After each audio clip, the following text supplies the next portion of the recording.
that quote kind of perpetuates fear. The issue with it is you then fear fear, which is a continuous cycle. It prevents us from actually dealing with the real problem. Honestly, the main cause of fear is evolution. It's a survival instinct. Without fear, we would try things without thinking about the repercussions. No, it's not possible to have no fears. Everybody's afraid of something. The media definitely influences some people's fears. Some of it is valid, but I do think that it goes to a point where it's a little too far.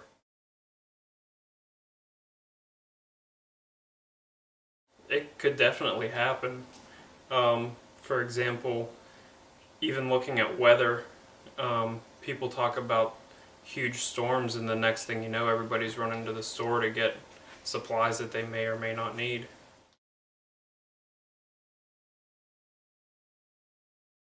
There's definitely, when you watch the news, a racial profiling that happens, and it's present all the time, but I'm not sure that it's intentional.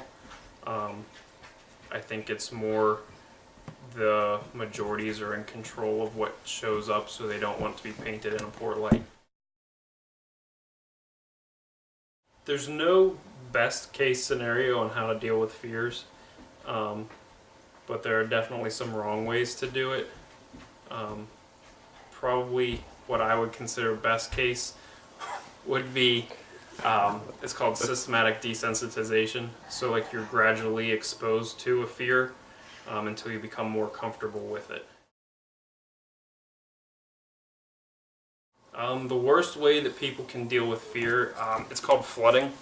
So like if a person's afraid of, say, dark, small spaces, to just like throw them in an elevator with no light. That would be the worst way to deal with fear. I believe the fear of public speaking is prevalent because the inherent thought that we're being judged. Anytime a person makes a mistake, they think they're being judged, whether that's the case or not. Yeah, fear can definitely hold a person back from achieving their goals. For example, public speaking. If somebody wants to be even simply an office manager, if they have a large fear of public speaking, it's going to be hard to motivate employees. Anxiety is very prevalent because people spend a lot of time thinking about things they cannot control. Typically when a person's anxious, they're focused on the future as opposed to being in the moment. Even the way we approach society, it's always, what are you going to do next? It's always looking to the future as opposed to focusing on what we can control in the moment. I think fear and anxiety are pretty much the same thing, to the point where you can just say anxiety is another way to describe a type of fear. I think because it is the most prevalent mental health disorder, it needs the attention. I don't know if it needs that much money spent on it, because I think a large part of the issue with the funding spent toward it is that we don't fully solve the problem. So for example, insurance companies tend to want to stop funding before treatment is complete. So it's almost like with any other kind of medical procedure, stopping treatment before the wound is fully healed. It can come back and actually be worse. I believe the best way to deal with anxiety is to remain focused in the moment that you're in. Identify what you can and cannot control.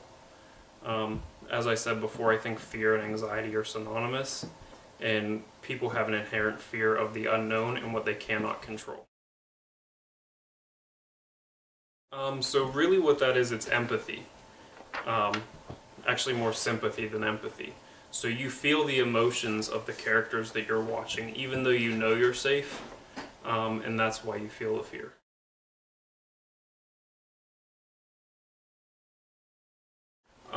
To an extent, it can keep us from our goals, like I said before, about, say, the fear of public speaking and having a career that you would have to speak publicly.